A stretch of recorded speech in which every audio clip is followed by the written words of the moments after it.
Siyempre sa mga LGBT na mga pilingon at mas lalo na sa mga LGBT na mga hipokrito. Ang sarap-sarap ng tulog ko. Gumising ako na nabasa na naman ako na pinatayo ang crew ng 2 hours para i-educate. Nagitawag siya na sir. Kala nyo ako, hindi ako nag-sugarcoat. Masakit ito ha, pero real talk tayo. Sa lahat ng mga LGBT na gustong tawagin na miss pero sir ang mga itsura nila, before nyo i-educate ng 2 hours yung mga tao na nagtawag sa iyo na sir, tanungin mo muna ang sarili mo. Kamis-miss ba talaga ang mukha mo or ang kulgid ka sang nawong?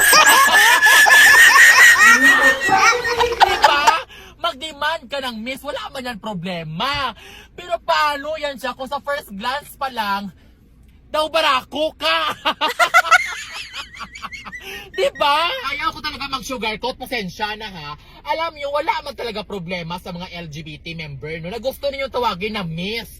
Pero ang sa akin lang, okay lang naman sana kung sa first glance mahaba ang buhok mo, sexy ka, tapos mukha kang babae, syempre tawagin ka talaga na miss or ma'am kasi yun ang pagtingin nila sa'yo.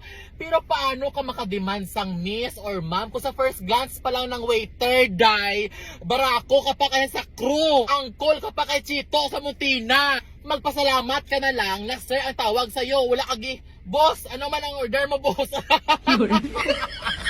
Inday, naiintindihan ko naman na gusto nating tawagin sa tamang pronoun na gusto natin itawag sa mga sarili natin.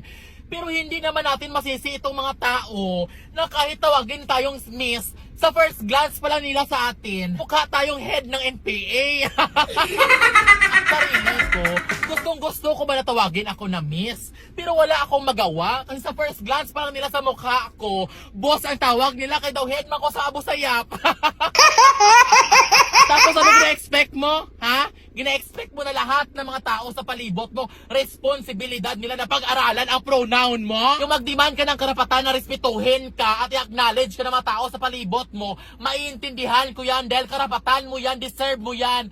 Pero yung mag-demand ka na iba responsibilidad mo sa mga tao sa palibot mo na pag-aralan nilang LGBT kay LGBT ka, nasaan ang utak mo? Ano ka? Hindi ka pwede na mag-demand na kung gaano kalawak yung alam mo about sa LGBT at sa mga pronoun na yan. Lahat ng mga tao sa palibot mo, dapat gano'n din kalawak ang alam nila sa LGBT. Ikaw normal na alam mo lahat kasi LGBT ka. Pero yung mga straight na mga tao sa palibot mo, ano gina-expect mo na may alam sila about sa LGBT?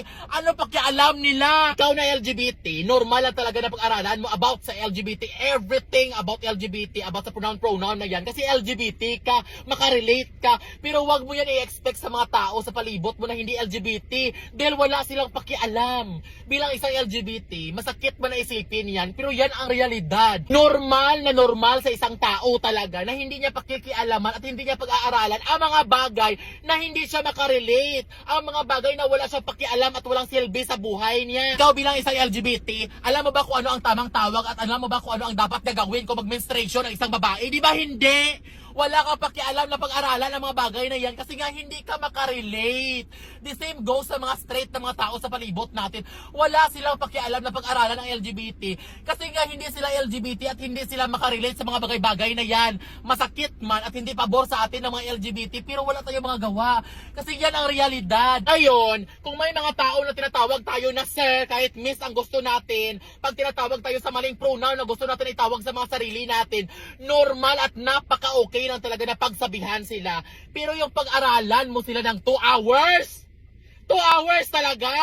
Na ano ka? Presidente ka? Nga nagsuna-suna ka wala sa lugar ha? Nagsuna ka? Alam nyo halos sa mga LGBT, no? Akala nyo talaga umiikot ang mundo sa LGBT, no? Unahin pa ng crew na yan na pag-aralan ng LGBT na nag-struggle nga ang crew na yan kung paano siya makakain ng 3 beses sa isang araw. Tapos, pag-aralan niya pang LGBT. Baka nga siguro wala patulong ang crew na yan sa katrabaho. Kasi una iniisip niya may bayaran pa sa school.